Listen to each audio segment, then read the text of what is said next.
নগাঁৱৰ ৰূপহীহাটত উত্তপ্ত পৰিস্থিতি।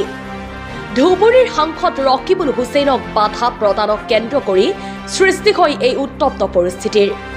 ধুবুৰীৰ সাংসদগৰাকীয়ে নতুন চামগুৰি সমষ্টিৰ গুণাবাৰীৰ এক কংগ্ৰেছৰ কৰ্মী সভালৈ যোৱা পথত ৰূপহীত কলা পতাকা প্ৰদৰ্শন কৰে। মুখত কলা কাপোৰ বান্ধি অহা লোকে ৰকিবুল হুছেইন গৌবেগ ধনী আৰু কলা পতাকা প্ৰদৰ্শন কৰে সাংসদগৰাকীক। পৰিস্থিতি নিয়ন্ত্ৰণ কৰিবলৈ সাংসদগৰাকীৰ দেহৰক্ষীয়ে ওপৰলৈ দুইজাই গুলী ফুটাই পৰিস্থিতি নিয়ন্ত্ৰণৰ চেষ্টা কৰে।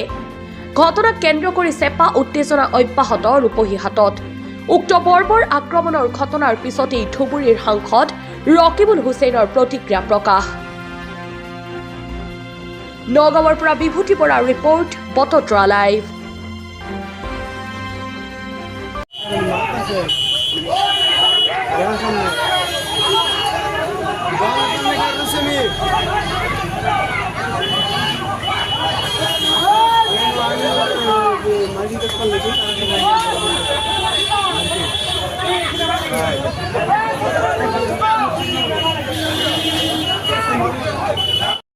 মইতো চিনি পাইছোৱেই, চিনি পাইতো ইয়াৰ আগতো ৰেকৰ্ড আছে সেই একেকেইটাই।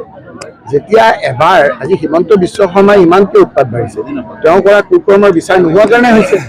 এই ল'ৰাকেইটাই যেতিয়া আমাৰ বিভিন্ন ক্ষেত্ৰত কুকৰ্ম কৰি কোনো ধৰণৰ আপোনাৰ তেওঁলোকক শাস্তি দিয়া নাই আৰু বাঢ়ি গৈছে। তেওঁলোকক কৈছে যে আজি মাৰি পেলা হ'লেও ৰখাব লাগে। তেওঁলোকৰ প্ৰতি যিটো ইনষ্ট্ৰাকশ্যন কৈছে, মানুহ মাৰি পেলালেও চিন্তা কৰিব নালাগে, মই আছো।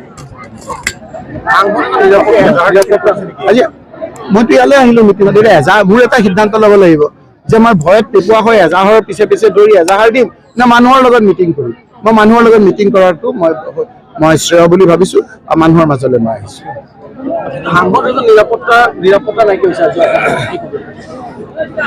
নিৰাপত্তা নাইকিয়া হৈছে হিমন্ত বিশ্ব শৰ্মা।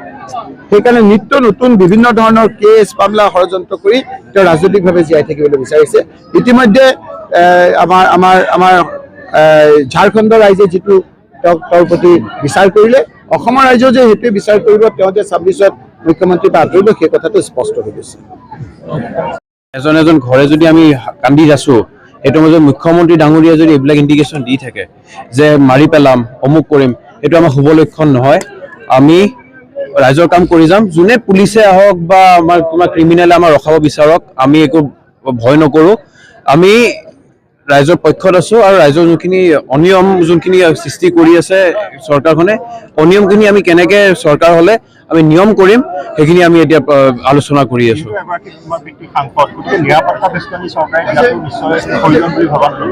চাওক, মোৰ পিতৃও হয় আৰু লগত আমাৰ কংগ্ৰেছৰ নেতাও হয়। তেওঁ ভাৰতৰ ভিতৰত চবতকৈ অধিক ভোটত জিকা ব্যক্তি হয় আৰু উত্তৰ পূৰ্বাঞ্চলত, আমি অসম বুলি নকওঁ, উত্তৰ পূৰ্বাঞ্চলৰ নকওঁ, আমাৰ গোটেই ভাৰতৰ ভিতৰত এটা চবতকৈ ডাঙৰ ওৱান অফ দ্য বিগেষ্ট কনষ্টিটুৱেঞ্চিৰ লোকসভাৰ তেওঁ সাংসদ হয়। তেওঁৰ 24 লাখ মানুহৰ প্ৰতিনিধি হয়। যদি 24 লাখ মানুহৰ প্ৰতিনিধি এজনক যদি চৰকাৰে এনেকুৱা এটা অৱস্থা কৰে, আৰু আপোনালোকে মোক কি উত্তৰ দিম বা আপোনালোকে কি প্ৰশ্ন সুধিব, সেইটো আপোনালোকে এটা পৰ্যালোচনা কৰি ল'ব। আৰু যোনে 30 লাখ মানুহ, অলমষ্ট 30 লাখ মানুহৰ প্ৰতিনিধি তেওঁ, এতিয়া চৰকাৰে তেওঁকে সুৰক্ষা নিদি পেলাই এইটো যদি আপোনালোকে দেখা পাইছে যে কেনেকে ক্ৰিমিনেলে আহি পেলাই মাৰে, প্ৰতিনিধিয়ে এজনক এনে ক্ৰিমিনেলে ওলাই আহিব পাৰে, তে আপোনালোকে ভাবক এই ৰাজ্যখন কোন পিনে গৈছে।